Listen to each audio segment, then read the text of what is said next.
Overcoming last-minute negotiation crises. Yair Lapid and Naftali Bennett signed coalition agreements on Friday, concluding the protracted and exhausting coalition talks that Likud and Yisrael Beitenu conducted over the past several weeks and paving the way for Israel's 33rd government to be sworn in at the Knesset on Monday. The agreements focus almost entirely on economic and social policy with barely a mention of peace talks. Among other compromises, Bennett dropped demands to be named Deputy Prime Minister and Lapid dropped his efforts to include civil marriage. The coalition agreements signed with both parties make almost no mention of the peace process.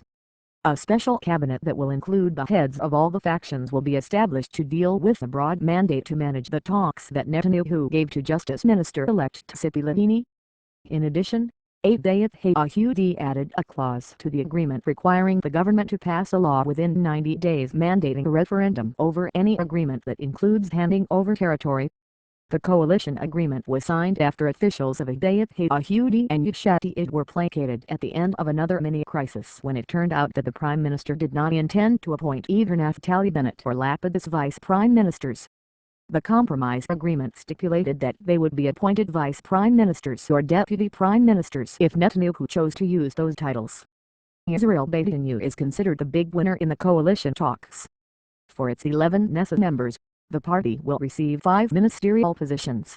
Foreign Affairs is being saved for Avigdor Lieberman until the conclusion of his trial. The agriculture portfolio will go to Yair Shamir. Yitzhak Aharonovich will keep the public security portfolio. The tourism portfolio will go to Uzi Landau, and Sophia Landwehr will keep the immigrant absorption portfolio. The defense minister or the deputy interior minister will also be a member of Israel Beitenu, as will the head of the prestigious Foreign Affairs and Defense Committee, which will be headed, for now, by Lieberman himself, as will the heads of 2 other committees. The final version of the law mandating Haredi military service was appended to the coalition agreements and will be submitted 45 days from the day the government is formed. The bill will pass in the government plenum before the 2013 budget is submitted to the Knesset. In the economic area, it was agreed that when the budget is submitted, incoming Finance Minister Lapid, who held his first meeting with outgoing Finance Minister, Yuval Shteynitz, last Friday, will draw up a plan for the gradual integration of the criterion of full use of earning capacity for any benefit, discount or exemption granted by government ministries. In addition, the coalition will promote Yesh Atid's program to encourage and support small businesses. It was also determined that Bennett would head the newly named Economics and Trade Ministry, formerly the Industry, Trade and Labor Ministry.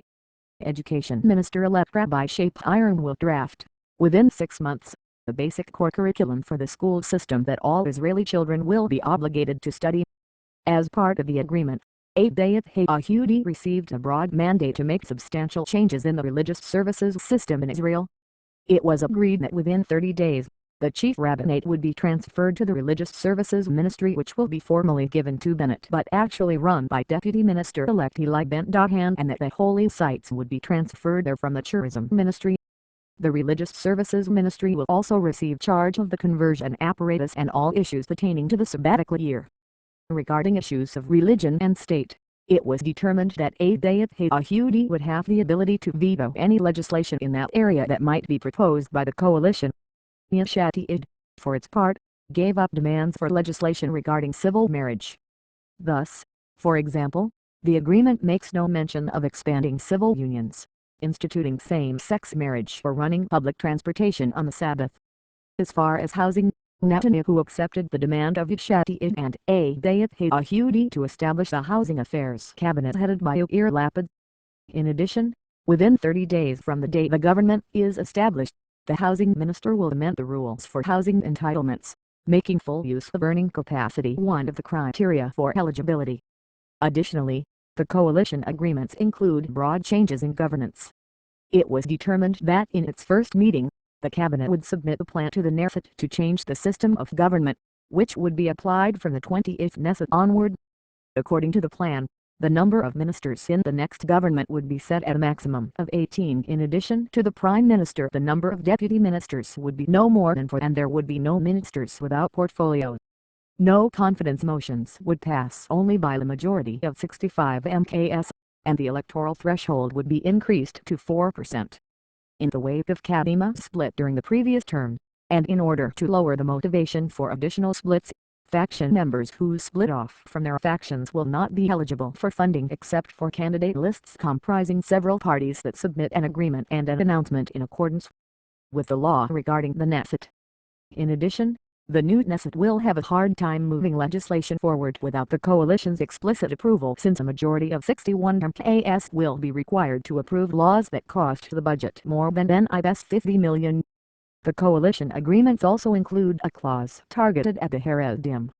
The clause stipulates that bringing additional parties into the coalition may be done only with the explicit, written agreement of the four parties that comprise the coalition.